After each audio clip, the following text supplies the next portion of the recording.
right, Tony, I'm going to wrap the towel around your neck now.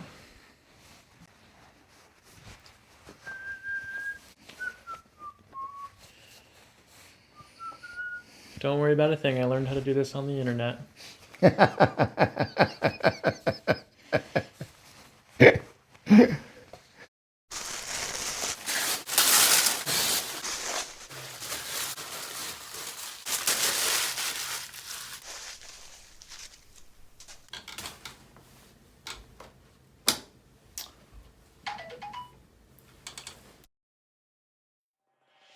So in chiropractic circles, there's this legend.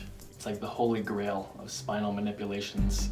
The mythological archetype where the chiropractor contacts the spine at a certain point and manipulates it in a certain way. And he kind of does this whipping motion and he causes every single bone in the entire spine to crack.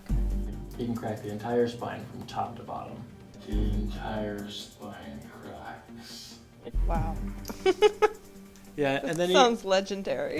I've never had it done to me personally, and I've only heard stories of it. And of course, the chiropractor who's going to come teach the world how to do this adjustment and forgive all the sins of all chiropractors. Mm-hmm. It is legendary, and then he makes everything right again in the profession because there's a huge divide. But the divide is not exclusive to the chiropractic profession.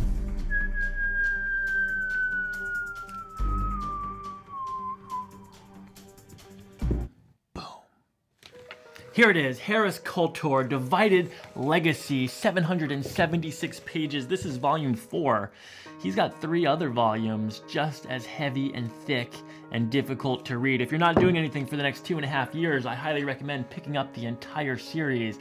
If you would like an extensively documented chronological history of the division between Eastern and Western medicine, and to really understand the depths and the nature of these two schools of medicine, this work is essential for you, especially if you want to understand why we need both. This is a spectrum. A spectrum shows us 2 diametrically opposing ideas on a linear plane. In this case, we have the ideas of Western medicine versus Eastern medicine. Eastern being the holistic, being the vitalistic, being the empiricist, versus Western, which is the reductionist or the mechanist medical philosophies. This is a division that's been occurring for 2,000 years. The difference between the two is simple.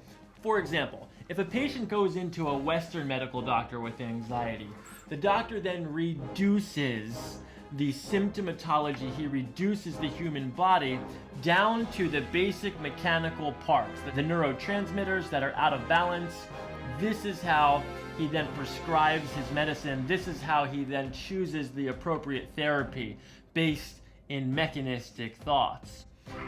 If someone with anxiety goes to an Eastern practitioner, that practitioner takes into account the whole patient. That's why it's called holistic care. They may say, what's your diet like? They may ask how sleep has been. Is work very stressful? And instead of reducing it down to the neurotransmitter levels and ratios, they take into account the entire picture. Vitalistic theory takes into account the laws governing all of life, versus mechanistic theory, which is fair to say boils disease and health down to machinery-like components. Western medicine is a very important medical system to have and to use. Eastern medicine is a very important medical system to have and to use. We need both. There's really no point in even arguing it anymore. And today, there's a wonderful blending of Eastern and Western medicine happening where Western medical doctors are reaching across the aisle and Eastern medicine is reaching across the aisle. Put aside your own prejudices! And they're both working in conjunction together for the best interest of the patient. Now, if we were to take this one section of the entire medical paradigm and the entire medical spectrum, and if we brought it down here and we zoomed in on the profession of chiropractic itself, we would find that there are chiropractors who are more Western oriented and there are chiropractors who are more Eastern oriented. Chiropractic itself as a profession is based more in the Eastern medicine philosophies because it's founded on the holistic and the vitalistic properties of innate intelligence. However, if you take a more Western view or a reductionist view chiropractor, these are the chiropractors that are only adjusting the spine. They are reducing the patient's symptomatology and disease processes down to intersegmental units versus a holistic chiropractor who is actually taking x-rays and asking about nutrition and perhaps even doing blood tests. The point is, we need both. Dr. Johnson, Dr. Jason, Dr. Rahim, they're all very similar. They're all Eastern medicine. They're all talking about chiropractic philosophy. They're all talking about holistic medicine. They're all talking about vitality. They're talking about the expression of health. The one difference between Dr. Johnson and the rest of the doctors is, of course, the ring dinger.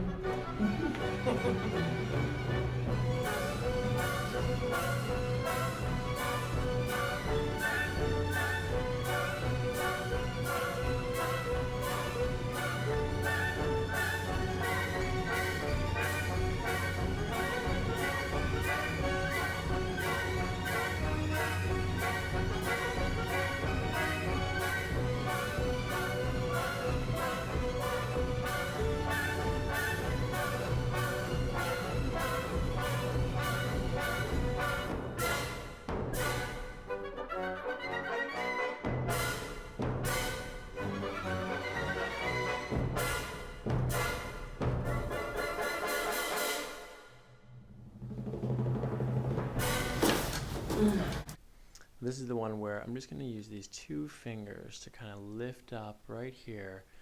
And I'm going to traction your spine out this way and give this long axis traction. Then once I get to tension, I'm going to increase the lordotic curvature. And then we're going to pull from there. And it's going to create a very specific cavitation right underneath where my fingertips are at the top of the cervical spine, okay? Mm-hmm.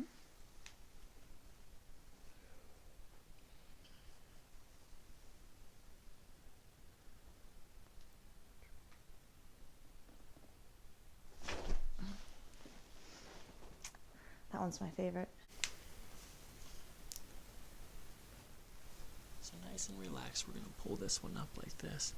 Just let your shoulders relax here. That's good. We're going to pull this like this. Oh. Do you feel your hips moving a little bit there? A little bit on the right. Yeah, so it's very subtle. And so what I'm going to do here is the adjustment. I'm going to try to aim for that lower right side. All right, so I'm going to do the adjustment here. Nice and gentle here. I'm just going to pick up your head.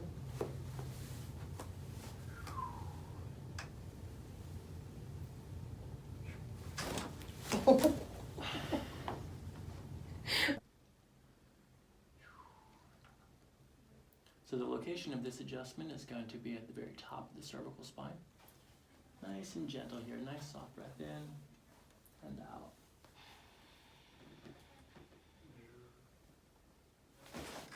Whoa. Keep breathing.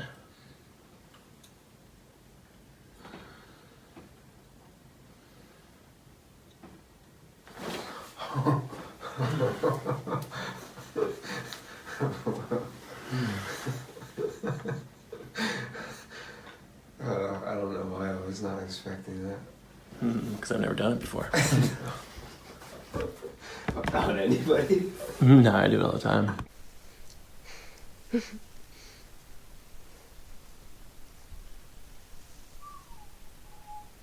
same thing. Now this time I'm just going to kind of lift your head up a little bit, and then we'll give a little pull in this direction, okay? Okay. Okay, so let everything sink into the table. That's perfect. All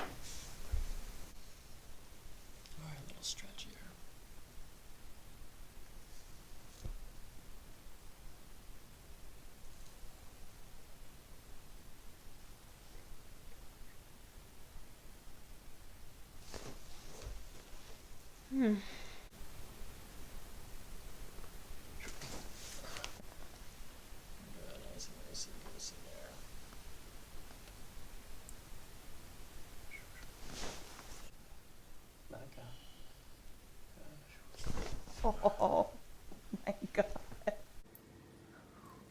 Oh.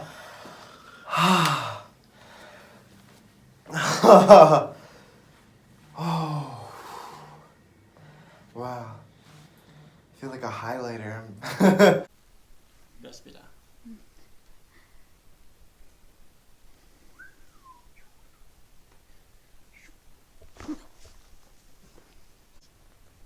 Gentle. Breathe through your nose and out.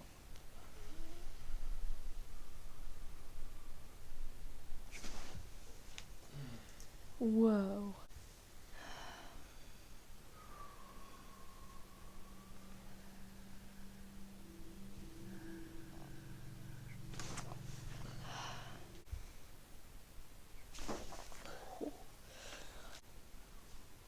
Okay, that's perfect, just like that.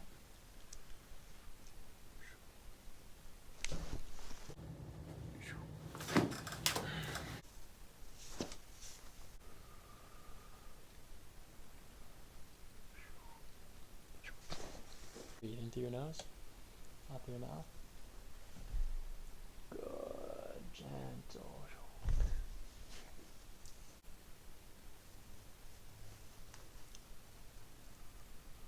Okay, just let your head drop in.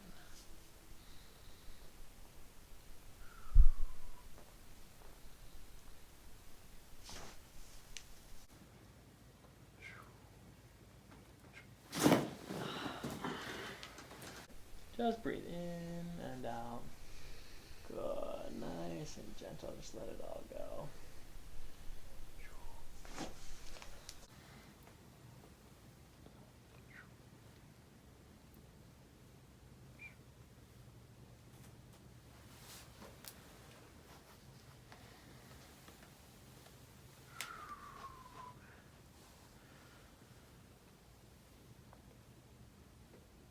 Okay, it's way down low. Let's give this a nice little pull here. Let your head just sink in. Good, shoulders relaxed.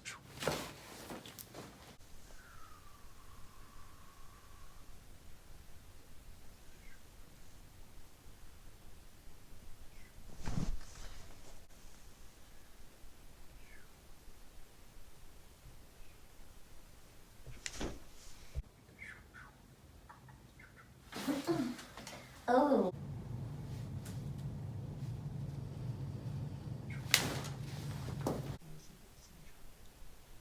Oh.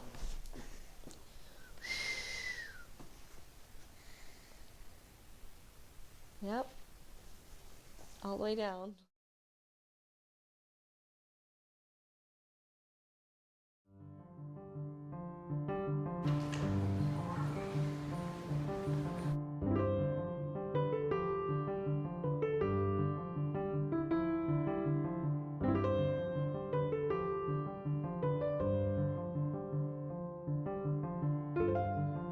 There's only one ring dinger. You need the legs up, the hips pinned, the towel on the y-axis. Everyone else is just doing something different. But the reason why the ring dinger is kind of a big deal is because it's exciting to watch. And it's exciting to watch because it's aggressive. But just because it's aggressive doesn't make it any more effective than any other chiropractic adjustment. Now, I'm quite certain that the Johnson protocol, as well as the good doctor himself, has made all the difference in the world for some people. But I'd also speculate that it works in the other direction too. It is what it is. More importantly is that because people are watching ring dinger after ring dinger after ring dinger and seeing patients stand up and walk away feeling better, this gives them the confidence to find a chiropractor that works for them and potentially find relief from months, if not years, of unnecessary pain and suffering. And that is a very big deal. And so the point is that chiropractic is going mainstream, and the ring dinger, as well as all the other chiropractic channels, are helping it get there.